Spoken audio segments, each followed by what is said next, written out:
नमस्कार दोस्तों, हम वापस आ चुके हैं और आज का हमारा टॉपिक है प्रॉपर्टीज ऑफ फ्लूइड्स। तो आज इसके लिए हम आगे डिस्कस करेंगे। तो पहले जैसे कि मैंने आपको बताया था कि फ्लूइड क्या है। फ्लूइड वह मटेरियल होता है जो फ्लो होने की टेंडेंसी रखता है ऑटो में, या फिर वैसे तो अपने आप नहीं बहेगा, वो तो आइडियल फ्लूइड्स में आ जाएगा, जिसपे एक शेयरिंग फोर्स लगता हो जिसकी वजह से वो डिफॉर्म हो रहा हो। और उसकी एक खास बात, वो किसी भी शेप यानी किसी भी शेप का वेसल होगा उसकी शेप गेन कर लेगा। जस्ट लाइक अ गिरगिट, जिस तरीके से वो किधर भी बैठ कर रंग बदल लेता है, ये किसी भी शेप में जाकर उसकी शेप ग्रहण कर लेता है। तो उसकी कुछ प्रॉपर्टीज हैं जिससे वो उसके लक्षण जिसे कहते हैं हम, लक्षण हैं। जैसे मास डेंसिटी, वेट डेंसिटी, इसके विषय में हम डिस्कस करेंगे। तो मास डेंसिटी क्या होती है? मास डेंसिटी, या इसे हम कह सकते हैं simple density. Alright, simple density में जिसे हम रो से डिनोट करते हैं, ठीक है। और इसमें क्या होता है, एक यूनिट वॉल्यूम में जितना मास आ जाए वो हमारा क्या हो जाता है, डेंसिटी हो जाता है। तो मास डेंसिटी वही है। वेट डेंसिटी की बात आ जाती है। मास और वेट में डिफरेंस, जैसा कि आप भी जानते हैं, मैं फिर से बता देता हूं कि जो मास होता है उसमें आपका एक्सीलरेशन नहीं होता है, ठीक है। एक्सीलरेशन यानी कि जो ग्रेविटी होती है ना, एक्सीलरेशन ग्रेविटी, वो 9.81 वो नहीं होता है मास में, वेट में होता है। तो ये इसे हम W से डिनोट करते हैं, इसे हम करते हैं W से डिनोट, जो अपना हो जाता है रो इंटू जी। ठीक, ये हमारा क्या हो गया, ये हो गई हमारी वेट डेंसिटी। अब स्पेसिफिक वॉल्यूम की बात आ जाती है। स्पेसिफिक वॉल्यूम क्या है? स्पेसिफिक वॉल्यूम जो हो गया हमारा, स्पेसिफिक वॉल्यूम वो होता है पर यूनिट मास में कितना वॉल्यूम वो ले रहा हो, वो हमारे मतलब हमने एक केजी मास ले लिया तो वो कितना गेन कर रहा है। 1 केजी एयर ले लिया, 1 केजी कोई लिक्विड जैसे वाटर ही ले लिया, तो वो कितना वॉल्यूम ले रहा है हमारा, वो हमारा स्पेसिफिक वॉल्यूम होता है उसका। वेपर प्रेशर क्या होता है? वेपर प्रेशर होती है कोई भी लिक्विड जिसे हम टेम्परेचर देते हैं, जिससे उसकी वेपर जो बनी, वो बनी हुई वेपर उसी लिक्विड पे जो प्रेशर बना रही होती है वो हमारी वेपर प्रेशर कहलाती है। तो वो मोस्टली 180 एम ही होती है, ठीक है। वो उस वेपर प्रेशर को हम जैसे जो लिक्विड्स हैं उनमें यूज किया जाता है। ये एक एटीएम होती है जहां पे हमारा एयर ना हो। ऑलराइट, एयर नहीं होती है, जो वेपर्स के थ्रू प्रेशर लग रहा हो, प्रेशर ज्यादा होगा।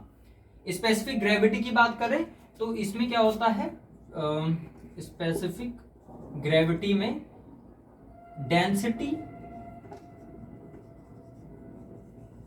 Of a fluid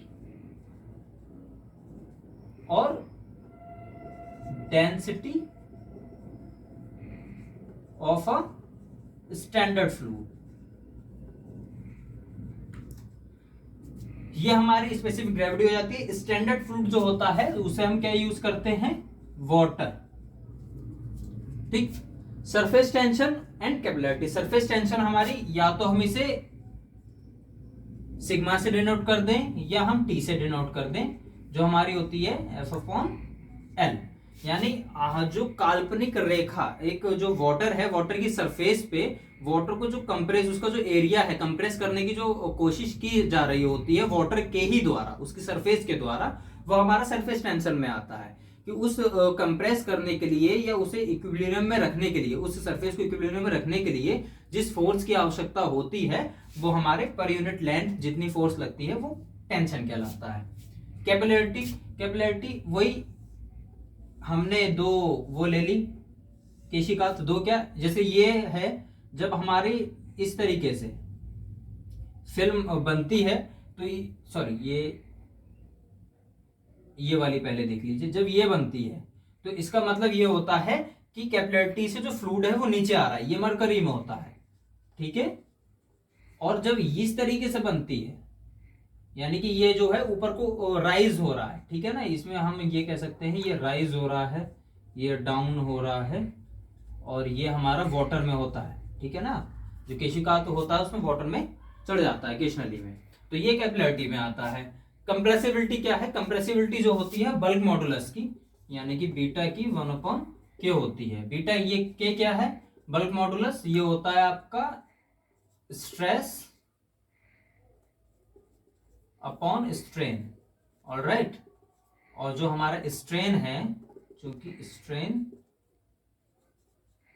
equal to हमारा क्या होता है, चेंज इन, ये से ये हमारा जो है ये होता है प्रेशर में। ऑलराइट, स्ट्रेन हमारा है चेंज इन वॉल्यूम। ठीक, तो इसे हम क्या लिख लेते हैं, के को, के हमारा हो जाता है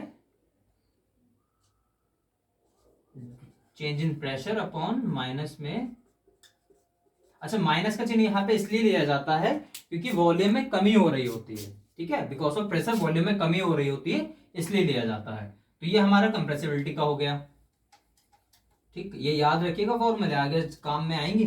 ठीक है, अब आ जाती है बात विस्कोसिटी की। विस्कोसिटी क्या है, तो विस्कोसिटी को हम किससे डिनोट करते हैं, अरे गधू, इसे डिनोट करते हैं म्यू से। ठीक, जो हमारा हो गया टाउ, टाउ बरा upon D U over D Y. ठीक है, ये हमारा विस्कोसिटी का हो गया। तो यही कुछ मेन उसकी प्रॉपर्टीज थी जो फ्लूइड्स की थी, वो मैंने आपको बता दी हैं। बाकी हम नेक्स्ट चैप्टर में मिलेंगे, तब तक के लिए बाय, थैंक यू।